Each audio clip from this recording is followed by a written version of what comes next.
नमस्कार, मैं सतवत अब्बास। आप देख रहे हैं डेमोक्रेटिक न्यूज़। कोरोना का प्रकोप जब तेज़ी से बढ़ा तो लॉकडाउन लगाया गया। बिहार समेत कई अन्य राज्यों में भी लॉकडाउन लगाया गया।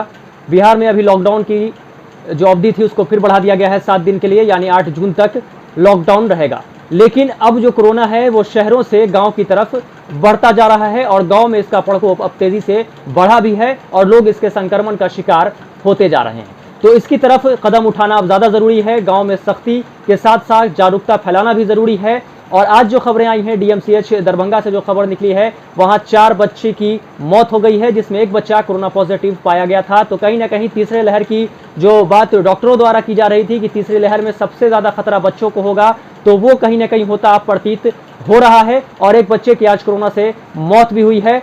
तो जिस तरह से जागरूकता की कमी हम कह रहे हैं कि शहरों में लॉकडाउन लगाकर शहरों को तो सुरक्षित कर लिया गया, लेकिन अब जो गांव में तेजी से पैर पसार रहा है कोरोना, इसको लेकर आखिर सरकार क्या कदम उठाएगी और कब कदम सख्त उठाया जाएगा, गांव में जागरूकता कब फैलाई जाएगी, गांव में सख्तियां कब बढ़ती जाएंगी और गांव के लोग को कैसे सुरक्षित किया जाएगा, इसके लिए सरकार ने क्या तैयारियां की हैं, इस पर हम विशेष बातचीत करेंगे। हमारे साथ हमारे सहयोगी पत्रकार हैं दरभंगा समाचार के, वो जुड़ेंगे और साथ ही जन अधिकार पार्टी के रोहतास के जिला अध्यक्ष इंजीनियर विशाल कुमार हमारे साथ जुड़ेंगे, जिनसे हम बातचीत करेंगे कि आखिर गांव को सुरक्षित कैसे किया जाए। तो जिस तरह से कोरोना अब गांव में पैर पसार रहा है और गांव के लोग अब इसके शिकार हो रहे हैं, डीएमसीएच में आज की जो खबर आई है, वहां डीएमसीएच में 4 बच्चे की आज मौत हो गई है, जिसमें से एक बच्चा कोरोना पॉजिटिव था। तो कहीं ना कहीं संक्रमण का खतरा अब बच्चों में भी बढ़ता जा रहा है। इसको लेकर हम विशेष बातचीत करेंगे। हमारे साथ हमारे सहयोगी पत्रकार हैं दरभंगा समाचार के संजय कुमार और वहीं जन अधिकार पार्टी के रोहतास के जिला अध्यक्ष इंजीनियर विशाल कुमार हमारे साथ हैं। आप दोनों का बहुत बहुत स्वागत है डेमोक्रेटिक न्यूज में। बहुत धन्यवाद, बहुत धन्यवाद, बहुत शुक्रिया।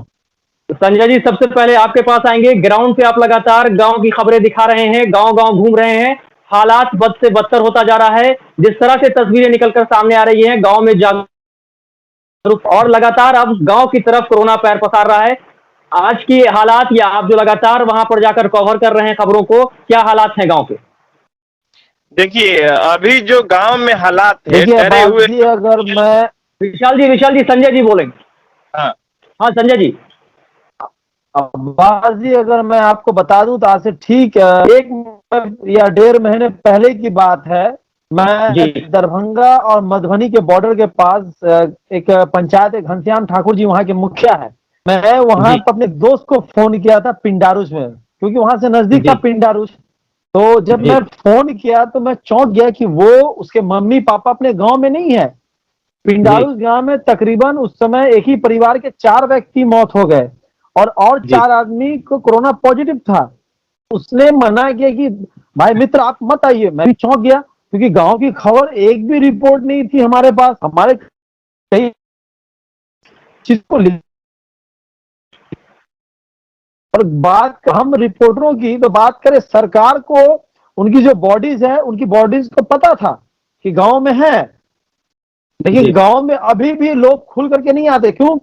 क्योंकि ये बीमारी छूत अछूत को लेकर के सब भ्रमित हो जाते हैं। कोई पता नहीं आता ठीक करने पाए कहां से आएंगे। सबसे बड़ी बात है कि और ये कोरोना का जो डर है वो इतना गांव में हावी हो गया कि लोग एक दूसरे से छुपाने लगे, लोकल कंपाउंडर से दवाइयां खा के अपना इलाज कर रहे हैं। आप ही जानते हैं कि यूपी में किस तरीके से गांव में घुस घुस करके कोरोना ने लोगों को जलाने के लिए न लकड़ियां बची न कब्रों में जगह बची।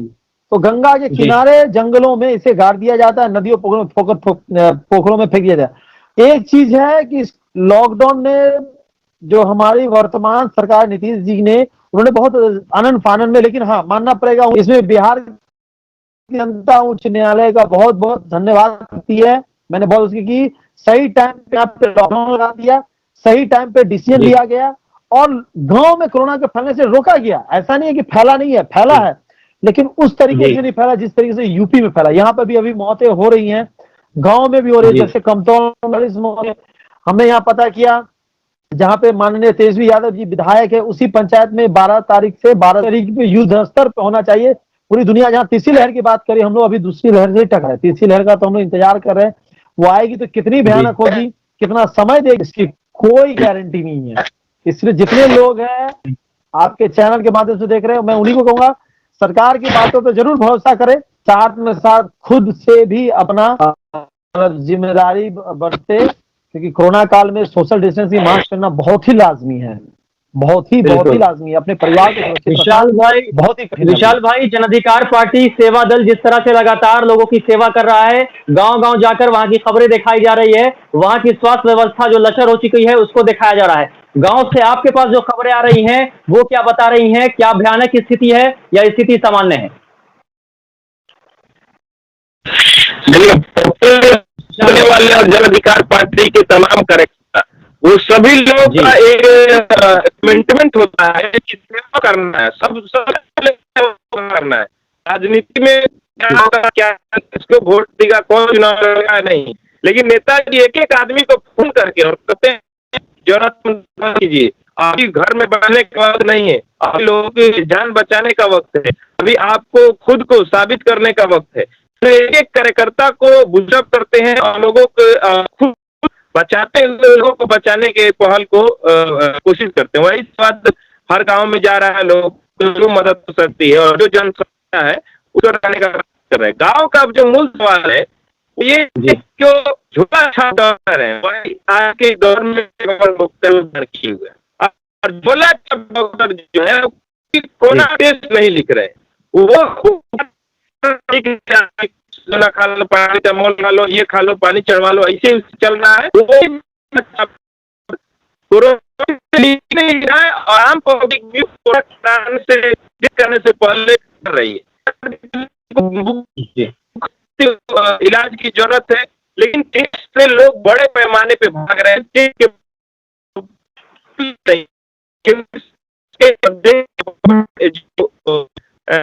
तो क्या कहते हैं, यूथ आइकन करते हैं, आप फिल्म इंडस्ट्री को जागरूक नहीं किया, लोगों को टेस्ट कराना मतलब बहुत अच्छी पहल है। लोग तो समाज में गाली की तरह अपने आप को मान रहे हैं, अपने आप को हिलना जैसा महसूस कर रहे हैं। अगर उनका नेगेटिव आ गया, पॉजिटिव रिपोर्ट आ गया, तो समझिए कि वो समाज के बहुत बड़े श्राप अपने पर लेकर जी रहे हैं। तो बीमारी वो इस कुंठा में मर जा रहे हैं। अब हम समाज के सबसे बड़े विलेन और सबसे बड़े दुश्मन हो चुके हैं। तो ये वाला जो मसला आ रही है, हम बीमारी है, लोग मर रहे हैं, लोग ये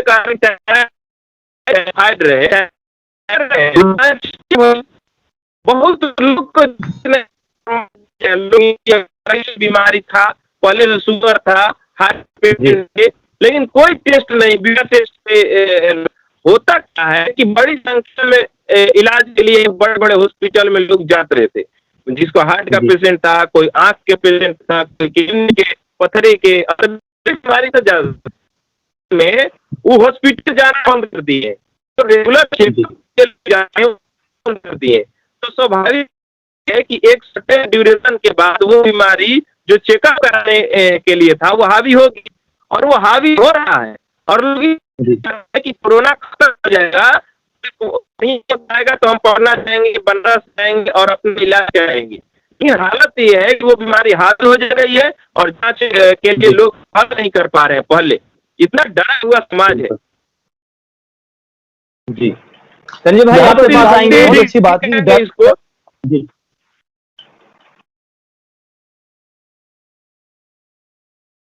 जी संजय भाई बोलिए। मतलब विशाल जी ने बहुत अच्छी बात की कि डरा हुआ समाज। अगर हम बात करें बिहार की आबादी की, और ये हम आपको बता दें कि विशाल ने सबसे पहले जीएसटी एक्सेप्ट किया था। बिहार की जनता लेबर क्लास कहलाती है। तमाम बिहार के लोग बाहर राज्यों में काम करते, विदेशों में भी लाखों करोड़ डॉलर आते, रियाद आते हैं इस राज्य में। उस गरीब कमाई से उप स्वास्थ्य केंद्र बनाए जाते हैं। करोड़ रुपए के उप स्वास्थ्य केंद्र बनकर तैयार है। न डॉक्टर है, न एनएम है, न कोई कंपाउंडर होता है। गाय भैंस, चकवर, दवाएं, कांच, प्लेट, यहाँ तक रिपेयरिंग का भी पैसा खर्चा हो जाता है। लेकिन उप स्वास्थ्य केंद्र की क्या स्थिति है? खिरमा का उप स्वास्थ्य केंद्र हम बात करें, सवाजपुर पंचायत का उप स्वास्थ्य केंद्र की बात करें, लालगंज पंचायत उप स्वास्थ्य केंद्र की बात करें, तमाम हम बात करें अगर बिहार के उप स्वास्थ्य केंद्रों की हालात जो है वो इतनी बदतर है कि जिसकी कोई शब्द नहीं है। हमारे पत्रकारिता जगत में कि हम उससे और किस भाषा में बताते, तस्वीरें होती है, बहुत कुछ बयां कर जाती हैं, शब्दों की और जबान की जरूरत नहीं पड़ती है। बड़े बुजुर्ग इस तरह से कहते थे, आज भी वही स्थिति है। लेकिन जब इसी पे सवाल उठता है तो भैया क्या होता है वो हम लोग जानते हैं। लेकिन यहाँ पे सबसे बड़ा ये भी उठता है कि बिहार की कब तक दबी कुचली के साथ रहती है, क्यों नहीं उठती है। यहाँ जनता पे भी सवाल उठना चाहिए ना कि जनता क्यों हर बार, क्या जनता को नहीं पता कि डीएमसीएच में इलाज कैसा होता है, खुल के पता है, लेकिन इंतजार करती है जनता। यहाँ जनता पे भी सवाल उठती है। अगर हम नेताओं पे सवाल उठाते, जनप्रतिनिधि पे सवाल उठाते, तो क्यों नहीं हम अपने पे सवाल उठाते। क्या खुदा जब ऊपर से जमीन पर नीचे भेजता लोगों को, तो क्या मुंह में सीधे खाना पहुंचा देता है या आदमी को काम करना पड़ता। अगर हम वोट देते हैं, चाहे वो किसी को भी, मुखिया, वार्ड पार्षद, एमएलसी हो या विधायक हो या सांसद हो, तो हमारा भी नैतिक काम है कि अगर वो काम नहीं करे तो उसको जाकर के कहें। लेकिन ऐसा नहीं होता है। 5 साल में जनता अपने आप को बेच देती है। आज भी बिहार में कहते हैं काफी लोग कि यहाँ पे धर्म की राजनीति होती है, पैसे से बिकता है। मैंने तो अभी तक देखा नहीं, लेकिन ये सुना है, ये रिपोर्टिंग में मैंने कई बार, लोग तो कहते हैं हाँ होता है लेकिन हम लोग को नहीं मिलता है। अब ये क्या होता है, नहीं होता है। कभी बहुत बार पैसे पकड़ाते हैं गाड़ियों में, कहाँ से आती है गाड़ी, कहाँ जाती है ये गाड़ी, रहती है, नहीं मिलता है। लेकिन 5 साल हो जाते हैं तब जनता उसी बीच में 1-2 साल में कुछ होता है, तब जनता को याद आता है कि हमने इसको क्यों नहीं दिया, कभी उसको नहीं दिया। मतलब एक चीज हम बता देते हैं कि 2014 में जब महंगाई थी माननीय मनमोहन सिंह के समय, मैं ऐसा नहीं बोलता कि मनमोहन सिंह का सपोर्ट हो, हाँ ये है कि एक ऐसा प्रधानमंत्री जो बहुत कुछ कर सकता था लेकिन रिमोट कंट्रोल बन के रह गया, यही बात है। और एक ऐसा उस समय पब्लिक, आज पब्लिक शायद शर्म के मारे सड़क पे नहीं आ रही, मेरा ये सोच है अपना कि पब्लिक शर्म के मारे सड़क पे नहीं आ रही है। जब पेट्रोल के दाम बढ़ते थे, गैस बढ़ता था, सब्जी का दाम बढ़ता था, दूध का दाम बढ़ता था, मेडिसिन का दाम बढ़ता था, पब्लिक सड़क में आती। लेकिन 7 साल में जो बढ़ा, पब्लिक खुल करके रास्ते में नहीं आई। जी विशाल भाई, जिस तरह से देखा जा रहा है कि अब शहरों को जिस तरह से सख्ती बढ़ती गई है शहरों में लॉकडाउन के बाद, क्या शहरों को जिस तरह से सुरक्षित कर लिया गया, अब गांव में उस तरह की सख्ती देखने को नहीं मिल रही है। दुकानें वैसे ही खुल रही हैं, भीड़ें वैसे ही लग रही हैं, सब्जी मंडी हो या उस तरह की जितने भी ठेला व्यापारी हो या उस तरह के जितने भी सब्जी मंडी कह लीजिए या दुकानें कह लीजिए, जो छोटी दुकानें हैं, वहां पर काफी संख्या में भीड़ है। जरूरत है कि अब उसे रोका जाए। सरकार के पास कोई उसको लेकर अभी तक फुल प्रूफ नीति जो कही है वो अभी तक दिख नहीं रही है, गांव को लेकर खास। तो क्या उस ओर कभी सरकार ध्यान देगी? आप जिस तरह से तस्वीरें दिखा रहे हैं, लगातार आपके कार्यकर्ता जा रहे हैं, तस्वीरें दिखा रहे हैं, उससे कितना प्रभाव पड़ रहा है विशाल भाई? खुलने नहीं खुलेगी तो लोग, स्थिति इतना नाजुक, उनकी स्थिति और उनकी जीविका का हम यहाँ स्टूडियो में चिंता नहीं लगा सकते क्या हालत में वो लोग जी रहे हैं। और उनको ज्यादा समय मिले और उनको रेडी पटरी वाले को अगर बंद करना ही है तो उनके अकाउंट में 2000-5000 रुपया भेज दीजिए, बंद करा दीजिए। वो तो बंद करने को तैयार नहीं है, लेकिन उसकी जो ये तेल की महंगाई और तमाम महंगाइयों की पारिवारिक जीवन में मार है, उसको आप कम करने के लिए कुछ कहिए भी तो। आप फांसी लटका दे रहे हैं, डायरेक्ट कह रहे हैं कुछ चले जाओ उस पर, ऐसे नहीं ना होता है। रही बात, आप देखिए बोल रहे थे उप स्वास्थ्य केंद्र का, हम लोग जा रहे हैं उप स्वास्थ्य केंद्र में तो वहां तो कोई है नहीं, सही बात बोल रहे हैं, भैंस है, बकरी है, ढाल ढिमलाइल है, आसपास के लोग को पता ही नहीं है कि उनके यहाँ उप स्वास्थ्य केंद्र बनना है। हम पूछते हैं कि भैया उप स्वास्थ्य केंद्र का बनना है कि आपको कुछ मिलता है दवा हुआ कुछ भी, तो कहते हैं कि यहाँ पोलियो को कभी कभी दवाई पियावा ले लो। समझिए उनको मतलब क्या, कभी पोलियो का दवाई चाहिए, पोलियो की दवाई के नाम पे पूरा का पूरा स्वास्थ्य केंद्र में एक तरीका लूट आते हैं। पोलियो का दवा पिलाते हैं, पैसा निकालने के अटेंडेंस बनाने आते हैं, लेकिन मरीजों का अटेंड नहीं किया जाता है। जो जन जुड़ाव है, जनता से जुड़कर उनके बातों को सुनने वाला, उनके इलाज करने वाले जो डॉक्टर, नर्सिंग और स्टाफ हैं, यह रेंट आता है सर, 6000-8000 रुपया पर मंथ रेंट आता है, जिनका बिल्डिंग नहीं बना है, और मस्त है एकदम लेके। लोग हर बगल वाले को पता ही नहीं कि रेंटो आता है तो ये क्या करता है, हमारा काम है, हम क्यों बोलेंगे, हम नजर में आ जाएंगे। मुखिया का वही हाल है, जिला परिषद का वही हाल है कि मुखिया, जिला परिषद और हमसे चीज नहीं बदलेगी। चीजें स्वास्थ्य मंत्री मुख्यमंत्री से बदलेगी।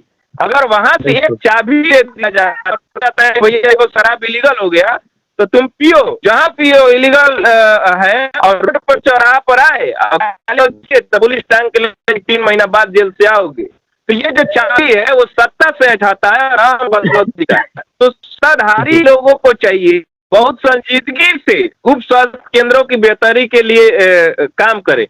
एक वक्त था जब अस्पतालों में ढाल ढिमलाई था, बेहतर नहीं था, स्कूल था लेकिन उसका भी बिल्डिंग ठीक ठाक नहीं था, तो लोग बहुत आक्रोशित थे, बोलते थे यह विद्यालय फलवा विद्यालय लोग नहीं है यहाँ पर। लेकिन आज के वक्त में बिल्डिंग है और लोगे नहीं है।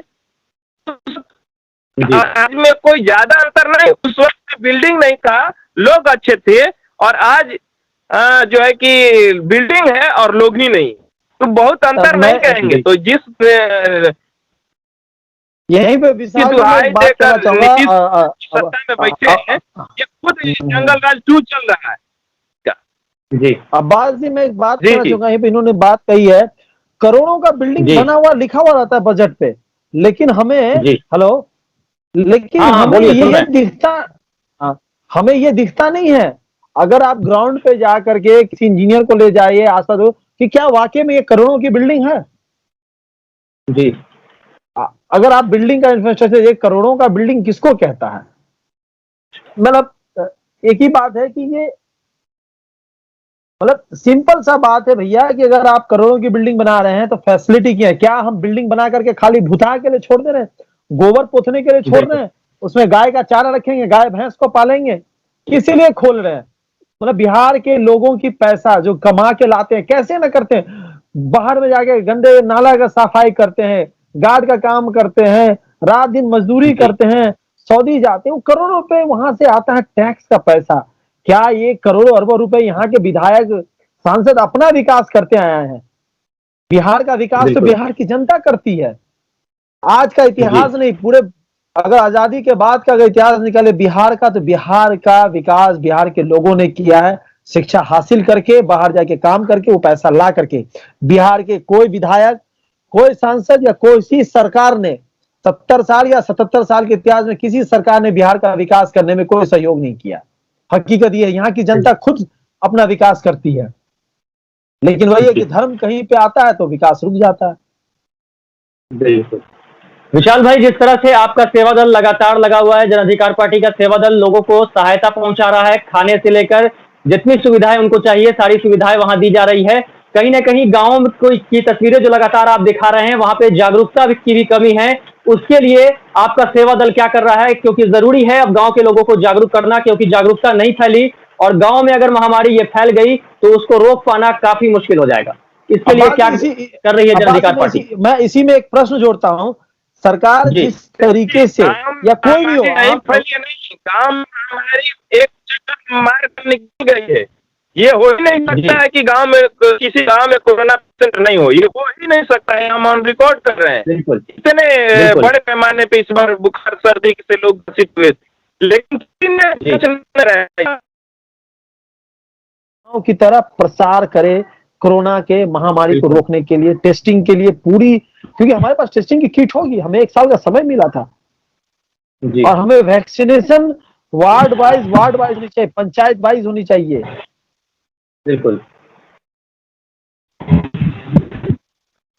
हाँ विशाल भाई जुड़ गए। विशाल भाई क्या तैयारी कर रहा है आपका सेवा दल? लोगों को जागरूक कैसे किया जाए? लोग कह रहे हैं कि हम ही बहुत बड़े कोरोना है, हमको कोरोना क्यों होगा, कैसे होगा? तो इसको लेकर जागरूकता की जरूरत है, सरकार से उम्मीद नहीं है। आपका सेवा दल जन अधिकार पार्टी का सेवा दल है, उससे उम्मीदें हैं, क्या हो रहा है धरातल पर लोगों को जागरूक करने के लिए? एक बात समझ, 2 कहावत है। एक कहावत ये है कि गोईठा में घी सुखवाना, ये जो उप स्वास्थ्य केंद्र है, करोड़ों रुपए जो यहाँ पर आ रहे हैं ये गोईठा में घी सुखवा जाएगा, कोई है इन्वेस्टमेंट खूब है, पटना से पैसा चलता है, जमीन नहीं छूटता, हवा में चला जाता है, और ये आंखों देखा हाल गाँव के लोग देख रहे हैं और मुख्य दर्शक चुपचाप हैं। तो इस पर एक कहावत है, जैसी प्रजा वैसी मुंह में ताला मार के और बिहार की बेहतरी की बात कीजिएगा तो ऐसे लोग बिहार में अपने आप में उनकी बुद्धि पर एक सवालिया निशान है। तो जैसी प्रजा वैसी राजा। हम लोग एक बार आदरणीय पप्पू यादव जी कह दिए थे कि अपनी करनी का मतलब भोग का है बिहार। आज हम लोग इतने ना बड़बोलापन में फंसे हुए हैं कि ये अब जो है कि नेताओं की जो इतनी मतलब कि हम बड़बोलापन है कि हम तो उनका बड़का भक्त हैं, हम ये हैं, हम वो हैं, हम फलाना चिल्ला है। मतलब चीजों को तार्किक और वैज्ञानिक दृष्टिकोण से ज्यादा एक मतलब कि सेंटिमेंटल इशू होकर हम लोग सोचते हैं। और जब तक तार्किक और वैज्ञानिक दृष्टिकोण समाज में नहीं आएगा, वो वही अंधविश्वास और मतलब आडंबर में फंसे हुए लोग रहेंगे। लोग समझने को तैयार ही नहीं है। उनको मतलब है कि हाँ भैया मोदी जी गलती कैसे हो सकते हैं, हो ही नहीं सकता है कि मोदी जी गलती हो।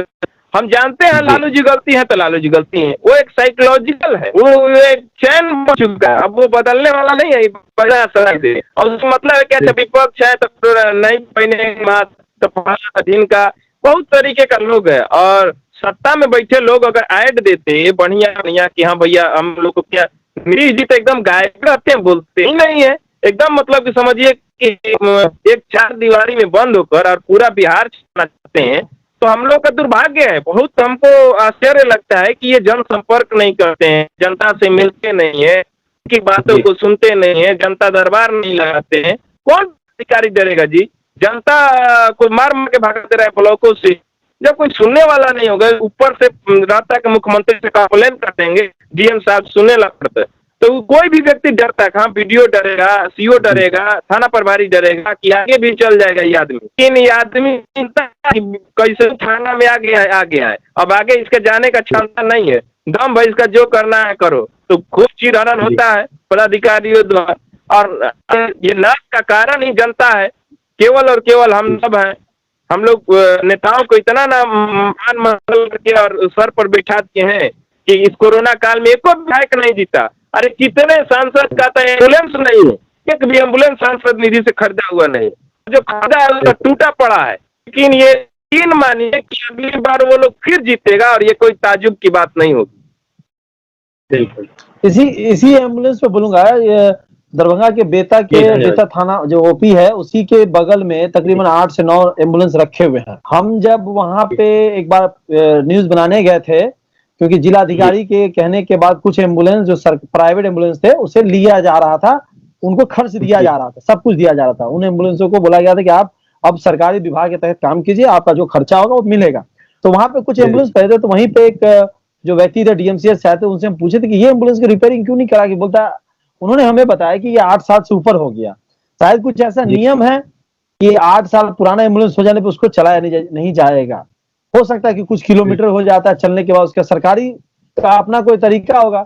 हमारा मतलब मेरा एक कहना है, ये मेरा जाती है, अगर इस तरह के एम्बुलेंस होते हैं तो दरभंगा शहर हो या तमाम जहां भी मेडिकल कॉलेज है, इंस्टीट्यूट है, अस्पताल है सरकारी, अगर इस तरह का एम्बुलेंस है तो इसको किसी ट्रस्ट के अंदर दे दिया जाए, उसको रख करके सराहना जाए। हो सकता है कोई पार्ट ठीक हो तो इसका पार्ट उसका पार्ट में लगा के चलाया जाए, क्योंकि ऐसे बुरे वक्त में काम तो आ जाता, सरकार के बहुत पैसे बच जाते, बिहार के लोगों का पैसा बच जाता।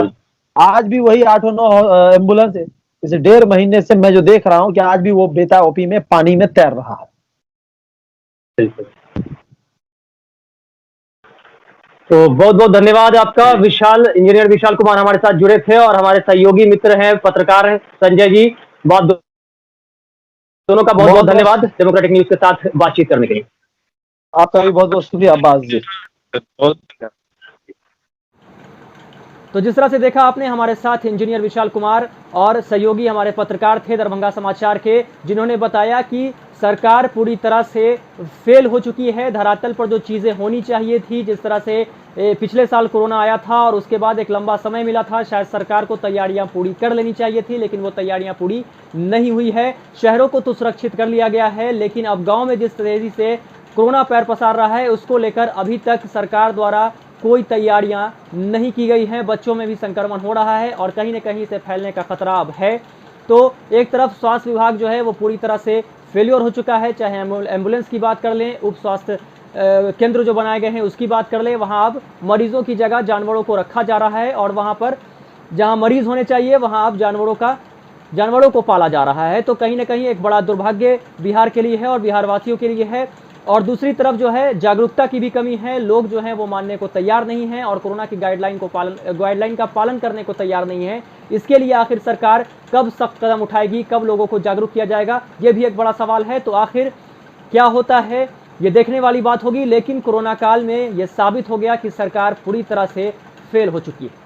तो ऐसे ही तमाम खबरों के लिए आप देखते रहे हमारा चैनल डेमोक्रेटिक न्यूज़। अगर आपने अभी तक हमारे चैनल को सब्सक्राइब नहीं किया है तो आप सब्सक्राइब कर लें और बेल आइकन दबाना ना भूलें ताकि आपको नोटिफिकेशन लगातार जाता रहे। हम ऐसे ही अपने पत्रकार बंधुओं को और जो समाज सेवी हैं, चाहे वो पार्टी के हों, सत्ता पक्ष के हों या विपक्ष के, उनको ऐसे ही जोड़ते रहेंगे और आप तक विश्लेषण करके खबरों को पहुंचाते रहेंगे कि आखिर क्या हो रहा है और उसका निवारण कैसे किया जाएगा, सरकार द्वारा क्या कदम उठाया जा रहा है और सरकार कहां कहां विफल साबित हुई है। तो ऐसा ही तमाम खबरों के लिए आप देखते रहें हमारा चैनल डेमोक्रेटिक न्यूज़। नमस्कार।